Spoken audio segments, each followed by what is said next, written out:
అధికారం పోయినా బలుపు మాత్రం తగ్గలేదు.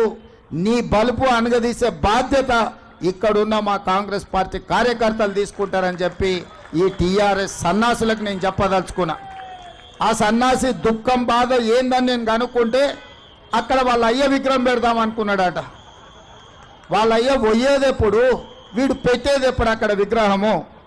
తాగుబోతు సన్నాసుల విగ్రహం ఒకవేళ సచివాలయం ముందల పెడితే ఈ పిల్లలకు ఎవరిని ఆదర్శంగా చూపిస్తారు?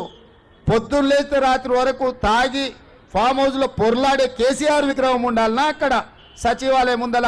ఇక నాకు మంచి మాటలు రావు కానీ ఒక్క మాట అయితే చెప్పదలుచుకున్నా. ఎవడైనా శాతనైతే వచ్చి రాజీవ్ గాంధీ విగ్రహం మీద చేయి పెట్టారు బిడ్డ, చెప్పు దిగకపోతే చూస్తా నేను. అసెంబ్లీ ఎన్నికల్లో 39 సీట్లు ఇస్తే పార్లమెంట్లో వస్తే 7 సీట్లలో డిపాజిట్ పోయింది, 15 సీట్లలో థర్డ్ ప్లేస్లో వచ్చిన సన్నాసి నీ పార్టీ మళ్ళీ అధికారంలోకి వస్తుందా? నీవు మళ్ళీ రాజీవ్ గాంధీ విగ్రహాన్ని తీస్తా అని మాట్లాడతావా? చింతమడకకు పోతావు బిడ్డ, నువ్వు అనుకుంటున్నావు ఈ చింతపండు అవుతుంది అక్కడికి గిన వస్తే. ఆయనకి ఇప్పుడు తెలంగాణ తల్లి గుర్తొచ్చింది. ఇన్ని రోజులు గాడిదలను కాసినవా?